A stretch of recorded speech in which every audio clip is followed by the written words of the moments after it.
21대 대통령 선거가 마무리됐습니다. 21대 대통령으로 이재명 대통령이 오늘 취임했습니다.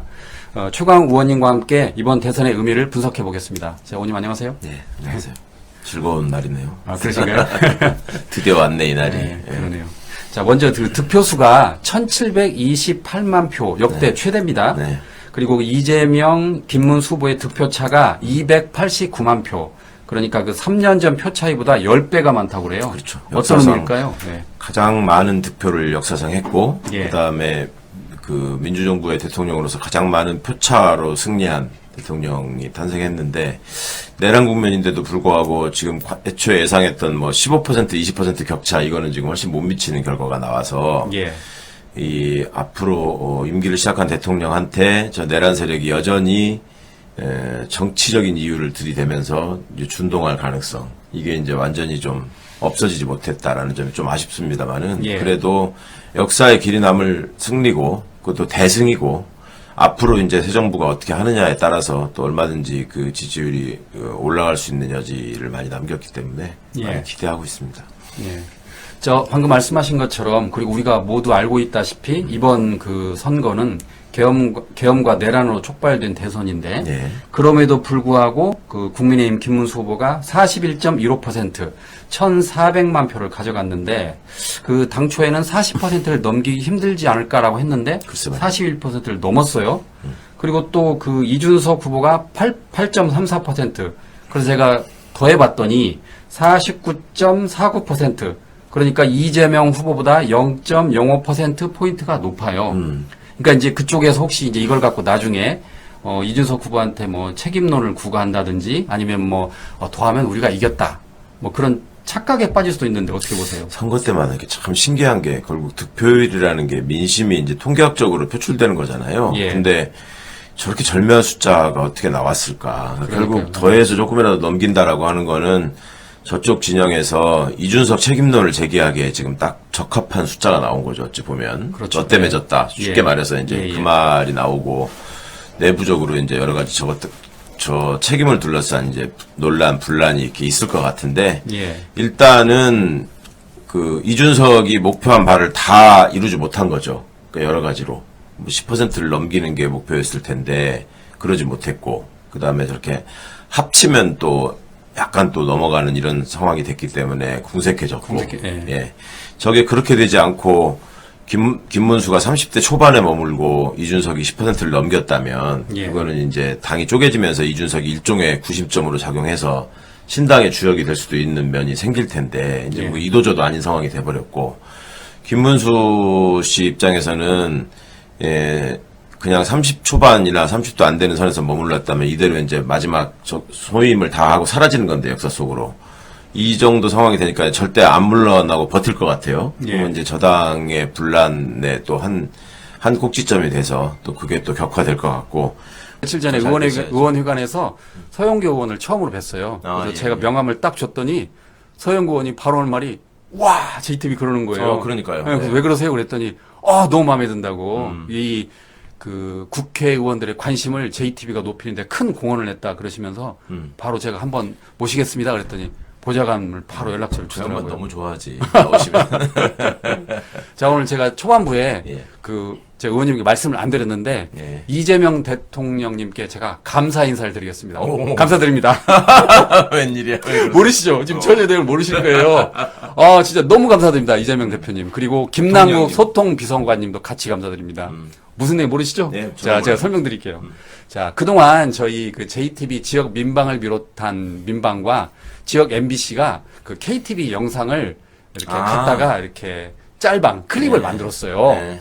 그랬는데, 이 기존의 그 카르텔 형성한 그 중앙 언론사들이 이거를 이제 저작권 문제로 이렇게 문제를 삼고 소송을 걸어왔죠. 예. KTV를 통해서 JTB 전주 방송을 소송을 걸고 구글에 경고를 해서 채널을 폐쇄하겠다라고 연락이 왔어요, 저한테. 그 정도까지였어요? 모르셨죠? 야, 네. 그래서 저희가 스트레스 엄청 받아가지고 제가 KTV한테 그랬어요. 아니 왜 JTB만 그러냐? 예. 다른 지역 MBC도 많이 했는데, 그랬더니 JTB가 조회수가 많이 나오잖아요. 찍혔구만. 네, 그래가지고 그 중앙 언론사들이 계속 뭐라고 그래서 제가 그 풀단 카메라 기자 그분들한테 전화까지 했어요. 이거 표현의 자유입니다. 예, 예, 대통령이니까. 그리고 예, 정치인은 그렇죠. 저작권이 없습니다. 예, 예. 설령 문제가 있다 그러면 저희가 풀단에 들어가고 분담비까지 내겠습니다. 그랬어요. 예, 예. 안 된다는 거예요. 그래서 버스를 또. 예.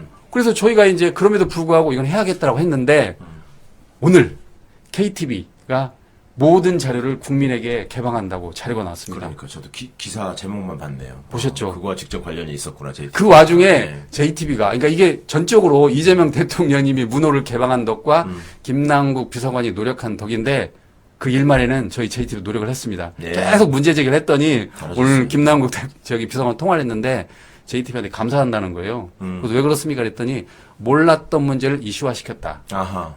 그래서 전 국민이 대통령님의 자료를 마음껏 갖다 쓸 수 있게 됐다. 그러면 저한테 한 말이 대통령님을 마음껏 홍보해 주세요라고 네. 했어요. 사실은 이재명 정부의 특장점이죠. 뭔가 시민들한테 필요한 문제가 생겼다고 할 때 그걸 예. 바로바로 캐치하는 거. 사실은 그런 문제 제기는 여러 군데에서 많이 있을 수 있지만 그리고 항상 있어 왔지만 그걸 받아서 신속하게 해결하기 위한 방안을 만드는 건 정부가 계속 굼떴단 말이에요. 예. 이재명 정부가 지금까지 하여튼 발빠른 행보를 통해서 그걸 해결해 주는 면이 첫째 반갑고 두 번째는 지역 균형 발전 우리가 많이 얘기하면서 사실은 지역 방송사들이 그 사이에서 뭔가 이렇게 갈피를 못 잡고 이렇게 시들어가는 면이 있었단 말이에요. 예. 근데 이제 JTB가 유튜브 플랫폼을 최대한 이용해가지고 지역 민방으로서의 어떤 효능감을 보여주는 와중에 KTV가 이제 시비를 걸어온 건데 예. 그거를 새로운 정부가 이제 그 공공의 컨텐츠, 공공의 재산, 국민의 재산 이런 개념을 명확히 해줬다라고 하는 게 되게 반가운 일이고 축하드립니다. 잘 됐네요. 그러니까 요즘 국민들이 그러잖아요. 아, 요즘 뉴스 볼만 난다. 그렇죠. 뭐, 네. 잼며든다. 그런데 제가 경험했습니다. 그래가지고 오늘 회사에서 아주 좋아하고 구독자들 많이 이렇게 좋아하는데 개인 유튜버들한테 아주 좋은 거예요. 그러니까 이거를 시청자들께서 진보와 보수의 문제 보면 안 됩니다. 그럼요. 왜냐하면 이 뭐 JTB가 진보적이라고 대통령이 해준 게 아니고 국민 모두에게 공평한 기회를 준 겁니다. 그럼요. 근데 윤석열 정부에서는 지난 정부에서는 그 KTV 자료를 갖다가 비판했다는 이유로 개인 유튜버를 고소를 했잖아요. 근데 검찰이 그 당시에 불기소 처분을 했습니다. 그렇죠. 이걸 다 김남국 비서관을 통한 대통령실에서 알아가지고 이거는 국민들에게 그러니까 지금 이재명 대통령은 나를 비판해도 좋다. 갖다 써라는 거잖아요. 예, 예. 이게 진정한 정부 아닙니까? 그렇죠. 예, 그래서 제가 오늘 이재명 대통령님께 다시 한번 감사드립니다. 그와 관련해서 그 조희대 대법원장 이야기를 좀 하고 싶은데요. 그 비상계엄 해제 1주년 오찬을 했는데 이재명 대통령이 우원식 국회의장 그리고 김민석 총리, 조희대 대법원장을 초청했는데 조희대 대법원장이 뭐라고 그랬냐면 사법제도 개편에 그 사실상 불만을 좀 드러냈습니다. 아, 그 자리에서? 예, 예. 예. 뭐라고 그랬냐면 물론 사법부의 판단에 대해 국민 모두가 동의할 수는 없을 것입니다. 그러나 개별 재판의 결론은 헌법과 법률에 규정되어 있는 삼심제라는 제도적 틀 안에서 충분한 심리와 절차를 거쳐 최종적으로 결정된다는 점에서 그 정당성과 신뢰가 확보될 수 있을 것으로 생각합니다. 개별 재판부가 오직 헌법과 법률에 따라 신속하고 공정하게 재판할 것이라 믿고 있습니다. 다만 사법제도는 국민의 권리 보호와 사회 질서 유지를 위한 중요한 기능을 수행하기 때문에 충분한 논의와 공론화 과정을 거쳐 신중하게 이루어지는 것이 바람직하다고 생각합니다. 현재 논의되고 있는 사법제도의 개편이 국민을 위한 방향으로 이루어질 수 있도록 많은 관심을 가져주시길 부탁드립니다. 그랬더니 김민석 총리가 그 조희대 대법원장 면전에서 앞에서 뭐라고 그랬냐면 지금 내란 심판이 지체돼서 국민 염려가 커진다. 내란 심판이 지체되면서 국민의 염려가 커지고 있습니다. 행정부 내에서 헌법 정신에 따라 내란을 정리하는 일은 책임지고 마무리하겠습니다.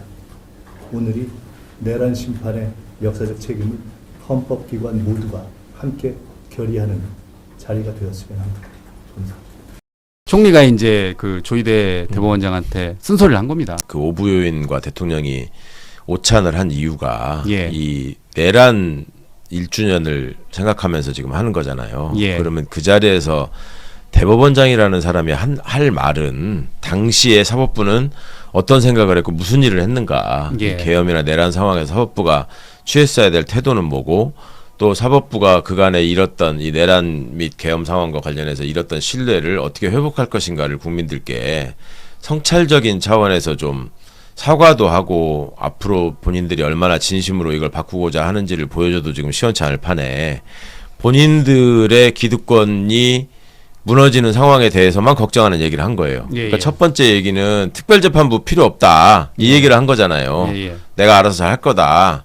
근데 본인 때문에 이게 생기는 일인데 본인이 뭘 잘못했는지에 대한 생각이 없어요. 그러니까 얼마나 이게 메타인지가 안 되는 사람들인지 윤석열 수준의 지금 유체이탈 화법을 하고 있다는 생각이 들고 그 다음에 그 지금 법사위를 통과한 사법개혁 법안 예. 뭐 이거에 대한 불만을 얘기한 게 되겠죠. 그 예. 핵심은 이제 대법관 숫자 늘리는 거, 법원행정처 폐지하는 거 이런 것들이 될 텐데 그 과정에서 우리를 참여시켜 달라라는 말은 뭐냐면 우리가 참가해서 발목을 잡게 해달라 이 말이거든요. 예. 그러면 그 전에 우리 문영배 재판관을 비롯해서 많은 사람들이 법원이 적극적으로 입장을 내라. 그러면서 그런 걸 가지고 토론의 장을 만들어서 참여를 해야지. 가만히 지켜보고 있으면서 이건 아니다, 이건 안 된다만 하고 있으면 되냐 이게 토의가 이런 말을 했는데 가만히 그렇게 손 놓고 있다가 이거는 뭐 안 된다, 이거는 우리가 잘할 수 있는 거고 이거는 우리의 기득권과 관련된 일이니까 하면 안 된다 이런 말을 굉장히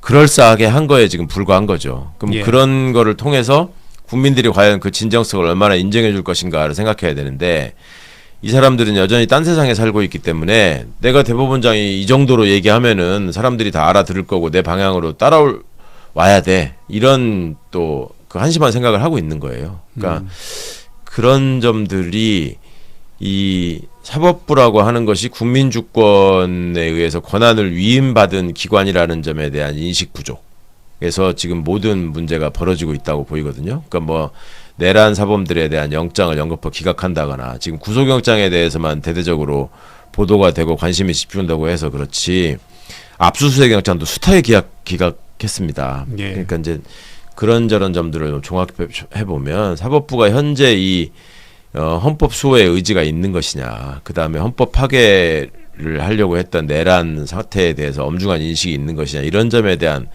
국민적인 불안과 분노와 불만이 있다는 거에 대해서 예. 아직도 여전히 깨닫지 못하고 정신을 못 차리는 것 같아요. 예. 민주당은 어쨌든 그 대법원장의 인사권을 박탈하기로 했습니다. 그러니까 법원 행정처를 폐지를 하고 사법행정위원장을 외부 인사에게 맡기겠다는 거예요. 예. 그러니까 대법원장 입장에서는 굉장히 아픈 카드입니다, 이게. 네. 그렇죠.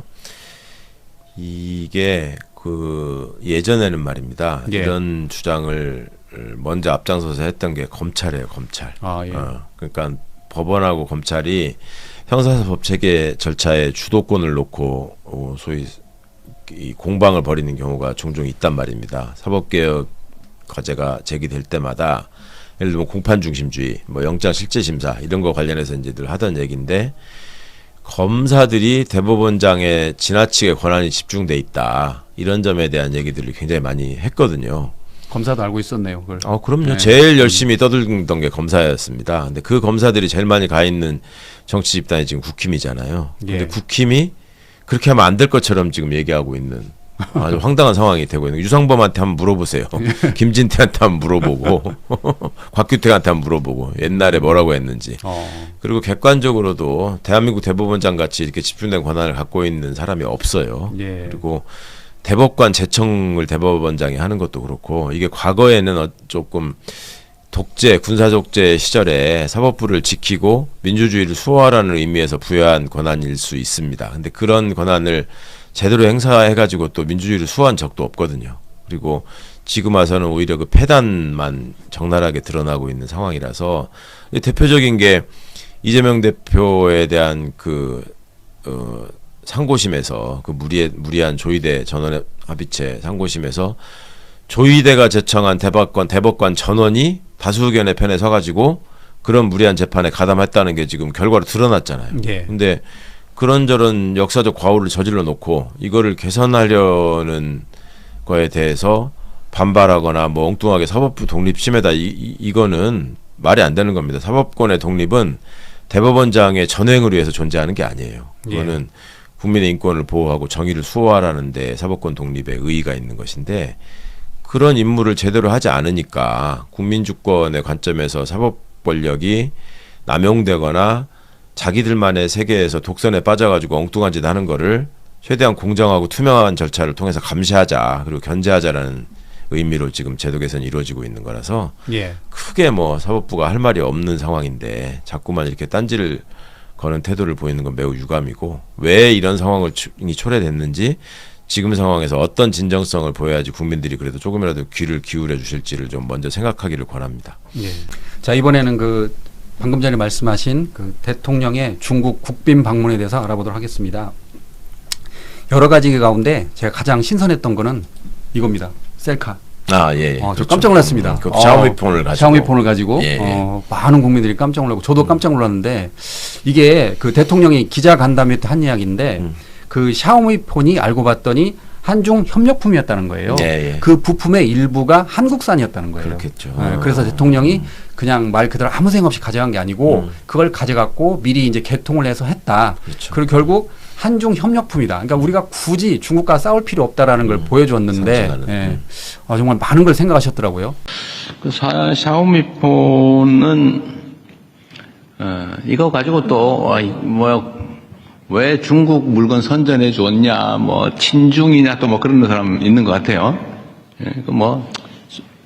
일부가 공연히 하는 소리고, 그 샤오미 폰은 어쨌든 시 주석이 우리한테 선물로 줄 때 저한테 한 얘기도 있죠. 이거는 디스플레이는 한국산이다.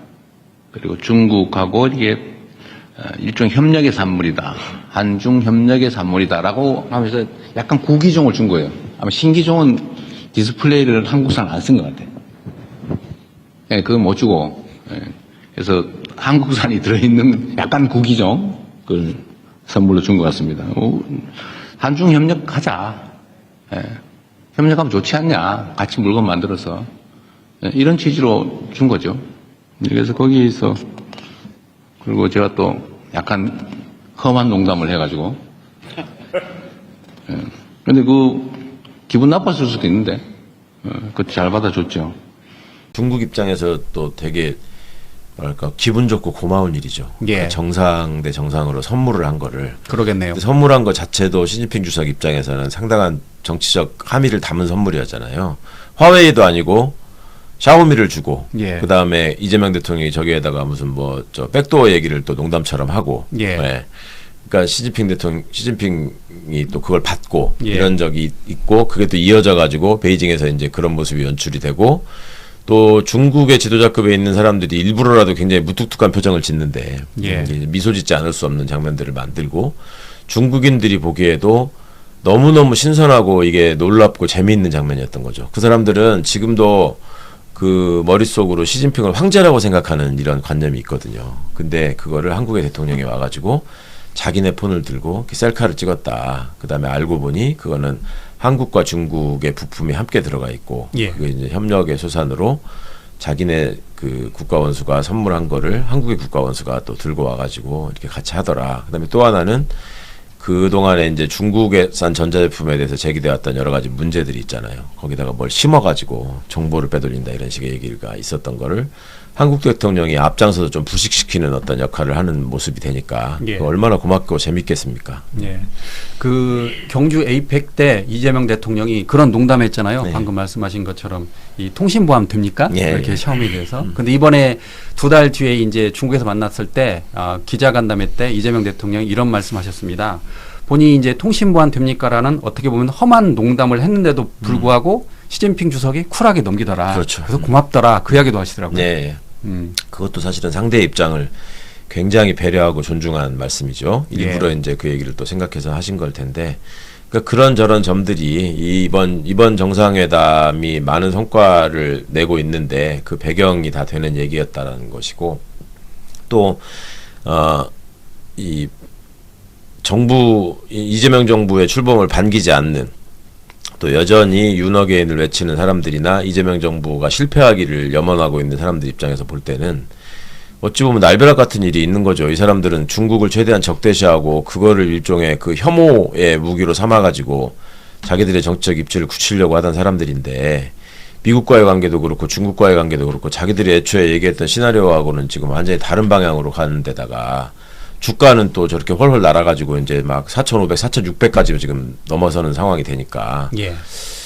그러니까 더 정신을 차리고 잘하려고 해야 되는데 지금 하는 거라고는 맨 거짓말하고 어거지만 쓰고 있고 자기들이 저지르는 일을 또 우리 지금 대통령 이번에 정상회담 가가지고 빨리빨리 해결 못한다고 또 짜증을 내는 이런 모습도 보이고 있어요. 서해 구조물 같은 거 특히 윤석열 때 만든 건데 그러니까 이제 그런저런 점들을 국민들이 모를 것이다 혹은 다 잊어버렸을 것이다 라고 생각하면서 이게 일관되게 국민을 무시하는 모습 이거 꼭 기억하셔야 될 것 같습니다. 예. 이번 기자회견 때는 그러니까 어떤 기자가 그것도 물어보더라고요. 그 한중 혐오 어떻게 이제 시진핑 주석하고 이야기를 했느냐라고 물어보니까 대통령이 아시는 것처럼 쿠팡 범죄 혐의자가 중국인이라는데 어쩌라고요? 이야기했습니다. 대통령이. 네. 그러면 만약 쿠팡 범죄 혐의자가 미국인이었다면 미국을 뭐라 할 겁니까? 네. 그러니까 쓸데없이 혐오를 선동하지 말고 감정적으로 대응하지 말자라고 이야기했습니다. 예. 저 조선비즈 이슬기 기자입니다.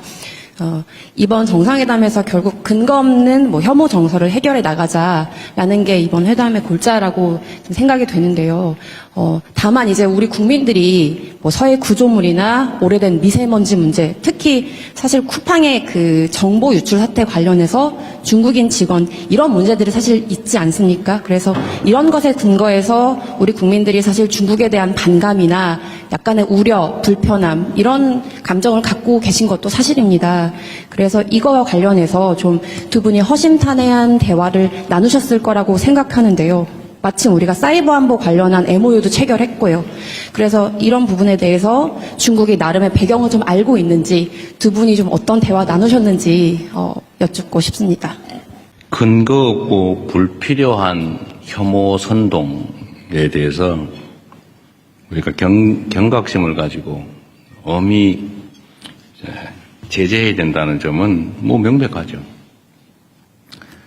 쿠팡의 그 범죄 행위자가 중국 사람이다. 어쩌라고요? 일본 사람이면 그러면 그때부터 일본 사람 미워할 겁니까? 그러면 쿠팡에 그 미국 사람 있으면 이제 미국 무지하게 미워해야 되는데 그건 왜 안 하는 거예요, 도대체? 그야말로 그것도 근거 없는 얘기죠. 실제로 쿠팡의 주요 범죄자들은 미국 사람 다 아니에요? 미국 사람이죠.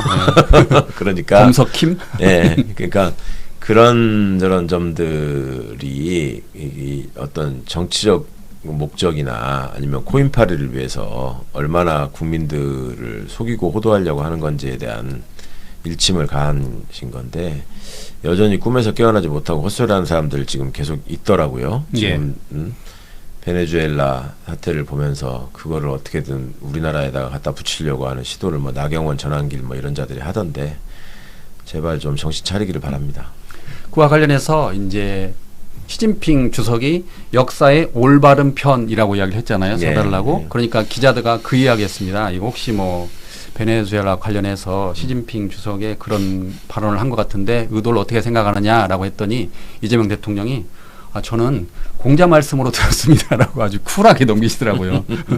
그러니까 이제 말 그대로 이렇게 너무 어떤 질문에 대해서 어떤 그 매몰되지 말고 네. 이렇게 크게 봐야 한다 그런 식으로 좀 해석이 되던데 참 해석을 잘하신 것 같아요. 그렇죠. 이게 이제 한중 정상회담에서 시진핑 주석께서 하신 말이 그 역사의 올바른 편에 서서 전략적 선택을 해야 한다라고 모두 발언에서 발언을 했는데 역사의 올바른 편이라는 말이 이제 중국에서 자주 쓰는 표현이긴 한데 최근에 이제 베네수엘라 사태라든지 중일 갈등도 심화되고 있고 이런 부분이 있어서 좀 그 의미하는 바가 있지 않나 좀 시사하는 바가 있지 않나 하는 의도가 있는 발언이 아닌가라는 생각이 좀 들었는데 대통령께서는 좀 어떻게 들으셨고 저는 그 말씀을 공자 말씀으로 들었죠. 착하게 잘 살자. 그런 의미로 저는 이해했습니다. 특정한 의미를 부여하고 싶은 의도가 있는지는 모르겠는데, 우리가 역사적으로 바른 편에 서기 위해서 노력해야 되는 거 맞지요. 그걸 특정 사안에 염두에 둔 것이라면 저로서야 특별히 또 거기 반응할 필요를 못 느꼈습니다. 그냥 공자 말씀이라서 아 그렇구나 이렇게 생각했습니다. 이재명 대통령이 워낙 영민하신 분이고 또 예. 임기응변도 능하고 하니까 그러니까 모든 정상들하고 아주 다자회담 할 때도 되게 편하고 친근하게 대화하잖아요. 예. 그런 장점들이 또 나라를 위해서 많은 또 이 기여를 하고 있다는 게 참 다행입니다. 예. 윤석열 같았으면 또 앉아가지고 술이나 먹자고 했을 텐데. 대통령은 또 이번 중국 그 기자간담회 때 이런 이야기도 했습니다. 왜 이재명과 민주당만 연관되면 검찰을 두둔하는지 모르겠다라고 이야기했습니다. 그러니까 일반적으로 이제 어떤 기소를 해서 최종 판단은 법원이 내리잖아요. 네. 그럼 법원이 무죄를 선고하면 검찰이 잘못한 거잖아요. 그렇죠. 그러니까 검찰을 비판해야 되는데 거기에 이재명과 민주당이 얽히면 오히려 검찰을 편을 든다는 거예요. 네. 왜 이렇게 삐딱하게 보느냐라고 이야기하셨습니다. 우리는 통상적으로는 잘못 기소한 검찰을 비판해요. 이거 맞잖아요, 그게. 왜냐하면 최종 판단권은 법원이 가지니까. 그런데 희한하게 거기에 이재명이나 민주당이 관계가 되면은 법원이 판단이 잘못됐다고 검찰을 두둔해요. 그 이상하지 않습니까? 왜 항소 안 했냐고 따져요. 기소한 걸 잘 탓해야지. 왜 법원이 판결을 잘못했다고 항소해서 법원의 판결을 뒤집으라고 합니까? 이게 완전히 중립성을 벗어난 거죠. 기준이 정말 그때마다 달라요. 언제는 잘못 기소했다. 무리한 기소다. 원래 무죄 나면 무리한 기소라고 비평하는 거 아니에요? 무리한 기소? 항소하겠다면 혼내야지 오히려. 법원의 판결이 잘못된 게 아니면. 그런데 묘하게 그 검찰이 항소 안 한다고 말이지. 왜 항소 안 했냐고 비난을 해요. 이게 문제다 이거죠. 그래서 이게 서 있는 걸 이렇게 똑바로 안 쓰고 이밖에 삐딱하게 서 있으니까 세상이 삐딱하게 보이나 그런 생각이 들 때가 있습니다. 그러니까 단순히 삐뚤어진 시선뿐만 아니라 그걸 넘어서는 이제 그들의 어떤 카르텔이나 그들의 이해관계가 그만큼 강고하다는 거죠. 예. 그러니까 그동안에 검찰 개혁을 왜 그렇게 악을 쓰면서 반대했던가 하는 것들도 이렇게 드러나는 건데 그검찰의 막강한 권한과 폭넓은 재량권을 쥐어줘야지만 자기들이 나쁜 짓을 하기가 편하다. 뭐 그런 얘기를 자백하는 거 말고 뭐 그게 무슨 의미가 있겠어요. 예. 설 연휴 이제 대통령이 이제 대수보 회의를 열었는데 예. 대통령이 이 자리에서 암적인 존재를 언급했습니다. 이 자리에서 또 부동산 언급했는데 대통령이 언급한 암적인 존재는 설탕, 밀가루, 그리고 육고기, 교복, 부동산입니다. 예. 그러니까 설탕과 밀가루는 이미 전에도 계속 담합해가지고. 담합해서 이렇게 한 예. 거잖아요. 네. 어떻게 보십니까? 그러니까 그런 거 하나하나가 실제 국민들의 삶에 영향을 미치는 그 중요한 일종의 소재들인데 그거에 대해서 어떤 대응책을 정부가 고민하고 정치인들은 얼마나 많은 대안을 제시하고 마련했느냐 이런 점에 대한 근본적인 질문을 던진 거죠. 늘 대통령이 갖고 있는 문제의식이 어디에 있는가 이런 것들을 보여주는 사례라서 앞으로 좀 정책을 집행하는 사람들은 굉장히 많이 신경을 써야 될 주제가 아닌가 싶습니다. 예. 대통령은 이런 암적인 존재를 언급하면서 이렇게 말을 했습니다. 시장 지배력을 악용한 담합 행위는 공정한 경쟁을 막는다. 그리고 국민 경제 발전을 가로막는 암적인 존재다라고 했거든요. 네. 그래서 실제로 지난번에 대통령이 이런 내용을 언급한 뒤에 그 CJ 제일대당이 그 설탕값을 인하했는데 6% 했어요. 예. 그래서 이제 댓글이 고작 그거밖에 안 되냐 그랬는데 실제로 벌어들인 돈은 어마어마한데 예. 그렇습니까? 네. 그러니까 이제 독과점 체제 하에서 이게 말로는 뭐 자유시장 경제 이렇게 얘기하지만 실제로 시장 질서를 무너뜨리고 있는 주범이 누구냐. 그리고 왜 그거에 대해서 그 정부는 그렇게 관대하게 바라봤느냐. 이런 점들을 지적한 거라서 어떤 다른 한편으로 보면 이재명 정부는 절대 그걸 방치하지 않는다. 속지 않는다. 이런 의지를 표명하신 거라고 봅니다. 예. 저는 이번 대수보 내용을 보면서 이런 생각을 했습니다. 대통령이 대충 넘어가지 않는다. 그러니까 지난번에 작년이죠. 그 공공기관 회의를 할 때 대통령이 6개월 후에 꼭 점검하겠다라고 네, 했잖아요. 그렇죠. 이번 설탕 밀가루도 똑같은 것 같아요. 다시 설이 지나니까 암적인 존재라고 다시 한번 언급을 하면서 계속 지켜보겠다라고 일종의 경고를 주는 거잖아요. 예, 예. 그렇죠. 그러니까 대통령의 한마디는 그 말 자체의 무게도 있지만 그게 결과로서 이어졌을 때 의미가 있는 거거든요. 그러니까 어떻게든 나는 이걸 결과로 이어내겠다. 이런 의지를 표명한 거라고 봐야죠. 예. 그러면 대통령은 반시장적 행위가 반복되면은 시장에서 퇴출시키는 방안도 고려하겠다라고 정말 그 살벌한 경고를 했습니다. 예. 그동안에 그 대충 눈가림 해가지고 뭐 이래저래 속여가면서 독과점 해가지고 땅짓고 혐식으로 폭리를 취하는 일은 이제 그만하고 함께 잘 사는 길을 생각해보자. 예. 이런 문제를 제기하신 거 아닌가 싶습니다. 예. 국무회의에 대해서 알아보도록 하겠습니다. 그 이재명 대통령이 공공기관의 그 계약직 꼼수 계약에 대해서 크게 비판했습니다. 정부기관이 그 단기 계약을 채용을 하면서 퇴직금을 안 주려고 그러니까 1년 이상 근무를 하면 퇴직금을 줘야 돼요. 그러니까 공공기관에서 퇴직금을 안 주려고 11개월 29일만 근무하도록 합니다. 그럼 하루가 모자라가지고 퇴직금을 안 주는 거예요. 정말 악랄하더라고. 그러니까 들어보면. 대통령이 아니 어떻게 그럴 수가 있느냐라고 하면서 지적을 했는데 그게 안 바뀌었나 봐요. 예. 그래서 이제 방송에 해당 그 비판 뉴스가 또 나오니까 대통령이 이번 국무회의에서 아니 대통령이 내가 여러 차례 말을 했는데 왜 안 바뀌냐라고 하면서 예. 고용노동부 장관을 이렇게 질타하던데 어떻게 보셨습니까? 그러니까 그러고 나니까 이제 그러면 대통령이 그 말씀도 이제 그거를 물어보니까 고용노동부 장관이 아니 뭐 모른다고 했다더라 자기들은. 예. 그 말까지 이제 함께 하던데 고용노동부가 충분히 지금 홍보하고 있고 다 알려져 있다. 예. 근데 일부러 모른다고 하는 것 같다. 이렇게 고용노동부 장관이 답변을 하고 이제 모른다고 얘기한 데부터 가서 조사하겠다. 막 이렇게 네. 마무리를 하던데 그 전에 대통령이 그 말씀을 했죠. 이게 정부나 공공기관이 국민한테 잔인하면 안 된다. 그런 꼼수를 사용하는 일은 하지 마라라고 했는데 공공기관이 계속 그런 식으로 악질적인 계약을 한다라는 점을 지적한 거라서 이게 정부나 공공기관에 근무하는 사람들이 무엇을 위해서 누구의 지위를 왜 받으면서 근무하는지에 대한 인식이 없는 것 같아요. 그냥 하던 대로 하는 거고 예. 앞 사람이 하면 나는 그대로 따라 하는 거고 이런 식의 좀 그 낡은 생각, 그 다음에 이렇게 불성실한 태도에서 좀 벗어나야 된다. 대통령은 앞으로도 그 부분은 아주 꼼꼼하게 확인하실 것 같은데 그거 지금 대충 계약한 사람들은 긴장해야 될 것 같습니다. 아마 노동부가 찾아내가지고 징계하는 게 마땅할 것 같습니다. 예. 그 우린 못 들었다 그 내용은 그 기자가 네. 취재를 하면서 그러니까 그 답변하면서 그 해당 거죠. 기관 네. 당사자에게 물어봤나 봐요. 네. 그러니까 당사자가 우린 못 들었다라고 한 거예요. 네. 그러니까 대통령이 아니 내가 여러 차례 분명히 그 경고를 했는데 어떻게 두느냐라고 했더니 김영훈 장관이 이렇게 말을 했습니다. 좀 억울해하는 것 같더라고요. 네. 2,200개 공공기관에 대해서 실태 조사를 했고 그리고 문서를 시달했다. 그런데도 불구하고 모른다라는 기관에 대해서는 추가로 이렇게 조사를 하겠다라고 했더니 대통령이 그러면 오해였다. 네. 미안하다라고 하면서 대통령이 이렇게 말을 했습니다. 중요한 건 그 보도를 본 국민들은 이렇게 생각한다. 아니 대통령이 말하는데도 안 바뀌네? 저거 콩가루 집안 아니야? 라고 생각할 수밖에 없다는 거예요. 네. 이게 이제 이런 게 공직 기강의 문제예요.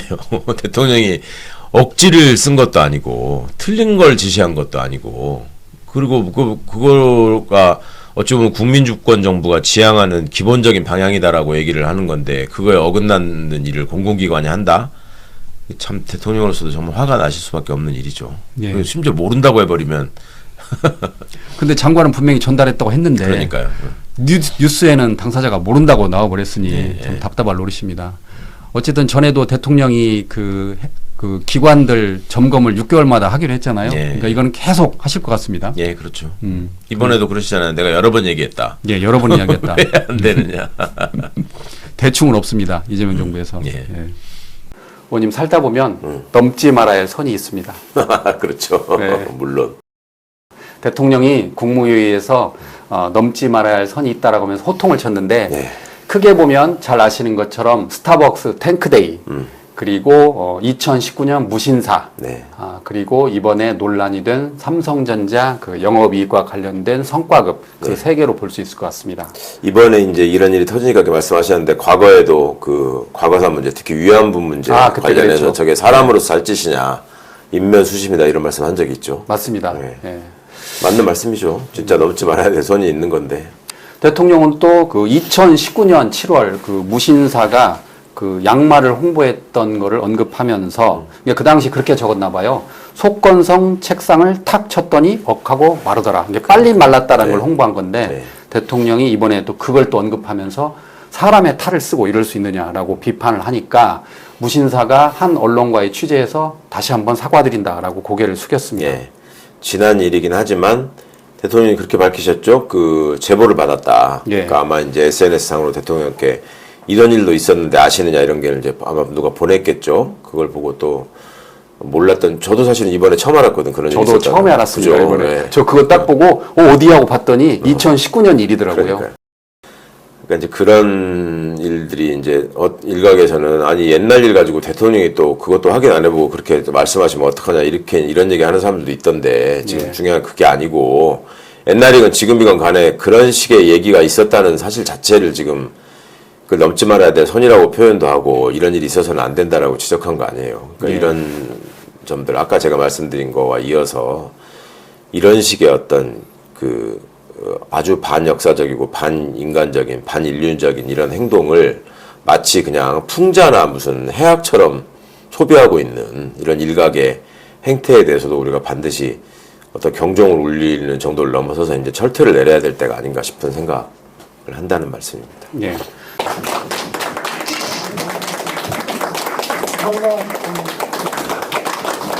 대통령은 또 지금 삼성 그 관련해서 노동권만큼 기업 경영권도 존중돼야 된다. 네. 그러니까 노조원 입장에서는 이왕이면 많은 성과급을 받는 거는 당연지사입니다. 네. 뭐 충분히 할 수 있는데 문제는 삼성전자 같은 경우는 정부에서 세금도 깎아주고 그다음에 산업단지 조성할 때 지원도 해줬지 않느냐. 네. 이게 온전히 삼성만의 그 성과물로 볼 수 있느냐라는 거잖아요. 네, 그건 어떻게 보십니까? 당연하죠. 물론 이제 기업이 누리는 어떤 이득이나 성과나라고 하는 것이 사회 간접 자본의 지원이 없이는 불가능한 일이잖아요. 하다못해 아니 고속도로 철도를 누가 놔줍니까? 기름은 뭐 본인들이 다 만들어서 씁니까? 전기도 본인들이 다 만드는 겁니까? 국가의 공공 인프라가 아니면 불가능한 일이기 때문에 그런 것들은 또 인프라는 다 국민의 세금으로 조성되는 거잖아요. 그러니까 그런 점들이 어떤 기업의 사회적 책임 이런 것과 관련해서 늘 얘기되어 왔고 대통령이 그 국무회의 때 이스라엘 그 납포 관련해서 언급을 했습니다. 지금 이스라엘이 가자 지구에 자원봉사하러 가겠다고 하는 우리 내국인 포함한 선박들을 지금 납포하거나 지금 폭침시키고 있다고 그러죠? 네, 지금 저희가 파악하기로는 김아현 양하고 김동현 군 두 명이 지금 이스라엘로 가던 중에 이라크 군에 이스라엘이 아니라 가자 지구로 가는. 네, 가자지구로, 예, 죄송합니다. 가자지구로 가는 도중에 이스라엘 군에 의해서 일단 체포가 되었고요. 그리고 지난 첫 번째 또 사태가 일어났었던 것과 같이 구금 시설을 일단 구금을 한 다음에 그리고 다시 돌려보내는 방식으로 진행을 한다라고 저희가 얘기를 그게 들었습니다. 지금 법적 근거는 뭐예요? 거기가 이스라엘 영해입니까? 이스라엘이 관할 이스라엘 영해냐? 이스라엘의 주권을 침해하거나 했냐 이 말이에요. 이 배들이 배가 한두 척이 아니라면서요. 이스라엘 영해냐고? 아니면 이스라엘 영해를 아까 향해서 갔다고 그렇게 얘기를 하는데 네. 왜 그 사람들이 이스라엘 영해를 향해서 갑니까? 지금 가자 지구로 가는 중 아니었어요? 가자 지구가 이스라엘하고 관계 없는 데잖아요. 그 지역을 이제 통제를 하고 있는 그런 관할권을 이제 주장을 하고 있기 때문에 그래서 그쪽에 이제 모니터링 선을 치고 있기 모니터링 선을 치고 네, 있는데 치고 거기를 침범했다고 한다고 체포했단 말이에요? 아니, 정확하게 얘기해 보세요. 모르는 거예요. 입장이 난처해서 얘기하는 거예요. 뭐 있는데 얘기하세요. 뭐 여기 이스라엘 정부도 아니고. 그러니까 자원봉사하러 가겠다는 제3국 선박을 납포하고 그리고 체포를 해서 감금을 했다는 게 타당한 일이냐라고 하면서 대통령이 이스라엘 너무 비인도적이다. 그리고 도가 지나치다라고 말을 했습니다. 그러니까 이제 국무회의 강차관들이 제대로 말을 못해요. 그리고 현재 여기가 이스라엘 영토는 아니지만 전쟁이기 때문에 불가피한 측면이 없지 않아 있다라고 하니까 대통령이 호통을 쳤습니다. 예. 이걸 어떻게 보십니까? 그러니까 이제 불법 점령 지역인데 국제법적으로는 분명히 네. 그리고 그 대통령께서 말씀한 부분은 법률가로서 또 한 나라의 지도자로서 이런 일들이 국제적으로 이렇게 방치되면 되느냐. 더구나 우리 국민이 피해를 보고 있는 상황인데 왜 우리 외교 당국이 나서지 않는 거냐라는 지적을 하신 건데 그거에 대해서 이스라엘이 사실상 지배하고 있는 거라서 아니 그게 그러면 전쟁 중에는 강도가 사실상 누구를 가둬놓고 있으면 그거는 가서 조치를 하면 안 되는 겁니까? 그러니까 이거 앞뒤가 좀 바뀐 관료적 사고 이런 거에 대해서 대통령이 질타하신 것 같고 아까 의원님 통계한 그러셨잖아요. 말씀하신 이게 것 지금 같아요. 이스라엘 눈치를 보는 겁니까? 미국 눈치를 보는 겁니까? 그러니까요. 말이 그렇지 우리 외교 관료들이 전통적으로 미국 눈치를 보는 거고 이스라엘을 미국과 동일시하면서 생각하고 있기 때문에 예. 이 사람들 사석에서도 스스럼 없이 얘기해요. 미국 눈 밖에 나면 우리는 죽는 거다. 우리가 출세하려면 어쨌거나 미국과 하여튼 저 끈을 닫는 게 내가 외교관으로서 필요하다. 그 다음에 이스라엘이 사실상 미국을 장악하고 조종하고 있다. 예. 이런 소리 한다고요. 그러니까 그런 인식에 기반해서 지금 나온 좀 무책임한 얘기가 아닌가. 대통령이 이 문제는 그냥 넘어가시지 않을 것 같아요. 과거에도 그 팔레스타인 소년한테 저지른 만행 이런 것들도 얘기해서 국제적으로도 이제 그게 알려지고 했었잖아요. 예. 그러니까 이런 문제들에 대해서 한국이 우리가 이제 국력에 걸맞는 이제 세계적인 위상에 걸맞는 어떤 국제적인 책임 있는 발언 이런 것들도 필요한 시기가 됐고 대통령이 또 그런 말씀을 해준 것 같아서 저는 되게 반갑습니다. 한국인 활동가 구금 해제 관련해 브리핑하겠습니다. 이재명 정부는 이스라엘이 가자지구행 9호 선박 납포 행위를 통해 우리 국민을 체포한 것에 대해 강한 유감을 표합니다. 다만 이스라엘 측이 우리 국민을 즉시 석방한 점을 높이 평가하며 이를 환영합니다. 이재명 대통령은 어제 국무회의에서 체포된 우리 국민의 안전과 권익 보호에 대해 심각한 우려를 표하고 국제인도법 등과 관련해 국제규범의 중요성을 다시 한번 강조했습니다. 이에 정부는 필요한 영사조력과 외교적 대응에 만전을 기해 그 결과 이스라엘 측이 특별히 한국 국민 2명은 구금시설을 거치지 않고 바로 추방했습니다. 아울러 이스라엘 측은 이번 사안으로 한 이스라엘 관계가 영향을 받지 않고 더욱 발전하기를 희망한다 밝혔습니다. 이재명 정부는 국제인권 문제를 비롯해 우리 국민 안전을 지키기 위해 원칙 있고 책임 있게 대응해 나갈 것이며 이를 위해 관련국들과의 외교적 소통도 긴밀히 이어나가겠습니다. 우리 국민의 안전과 주권은 무엇보다 중요하며 국가와 정부의 존재 이유라는 것이 이재명 대통령의 평소 원칙이자 철학입니다. 이재명 정부는 국민의 생명과 안전을 최우선에 두고 국민의 목숨을 지키는 정부로서 책임을 다하겠습니다. 그 숙박업소 바가지 요금에 대해 이야기했습니다. 그러니까 6월 12일부터 13일 이틀 동안 BTS 월드 투어 아리랑 인 부산 공연이 있다는 거예요. 그러니까 정말 많은 사람들이 어렵게 그 숙박업소 그 티켓을 잡았을 텐데 일부 숙박업소에서 그걸 취소시킨다는 거예요. 그리고 그거를 수백만 원 주고 판다는 거예요. 다시 다른 사람한테. 그러니까 대통령이 뭐라고 이야기했냐면 이거는 국가 이미지에 악영향을 미치는 민폐다. 그러니까 이게 말하자면 일종의 안표 장사인 거잖아요. 그렇죠. 예. 그 자리 선점한 다음에 와. 하여튼 부산은 이번에 BTS 공연 관련한 숙박비 소위 바가지 때문에 꽤 이미지가 많이 안 좋아지고 있는데 개선을 좀 해야 될 것 같아요. 숙박비 바가지 얘기가 다시 나오면 이 부산 전체에 대한 이미지가 매우 나빠질 것 같아요. 그래서 대통령이 이거 명단 공개해야 돼? 그 이야기까지 했습니다. 그러니까 물론 현실적으로 어려운 건데 그 해당 숙박업소 명단을 공개해야 된다. 그리고 홈스테이 같은 그 공급 방안을 한번 검토해보자 했는데 이게 지금 한국의 그 K컬처 문화가 갈수록 전 세계적으로 위상을 떨치면서 많은 젊은 친구들이 한국에 오는데 그렇죠. 이렇게 하면 안 되지 않냐. 지금 그게 대통령의 생각입니다. 그러니까 피서철의 해수욕장에서 파라솔 값에 바가지 씌우는 이런 꼴이잖아요, 지금. 이게. 그렇죠. 예. 그러니까 그 대통령 문제의식은 계속 일관된 거죠. 공공의 재산인 계곡가에다가 평상 놔두고. 예.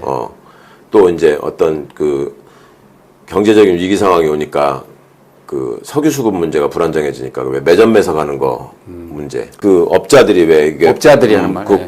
공급하지 않고 가격 올리면서 이렇게 붙잡아두고 있는 공급 안 하는 이제 이런 것들 다 일관된 맥락인데 이런 상황을 통해서 폭리를 취하려고 하는 모습 자체가 우리 사회가 그동안에 말하자면 불공정이 승리하는 사회였기 때문에 대중들의 마음속에 큰 죄의식 없이 이렇게 자리 잡은 게 있잖아요. 소위 말해서 이제 이번에 한몫 보자. 예. 물 들어올 때 노져야지 이런 생각들이 있지 않습니까? 그리고 그분들 입장에서는 그런 상황이 되면 아니 재벌들은 막 몇백억, 몇천억씩 헤쳐먹어도 그러더니 우리 그 지금 이럴 때 돈 좀 벌자는데 그거 갖고 이렇게 하느냐라는 볼멘소리를 또 하거든요. 그러니까 이제 우리 사회의 그 탐욕지향적인 지향적인 구조를 근본적으로 바꿔야 되겠습니다만은 국가 이미지나 향후에 우리 이제 이 K-팝의 안정적인 성장을 위해서라도 이거는 국민들이 좀 시민의식을 가지고 막아내야 될 일이죠. 예.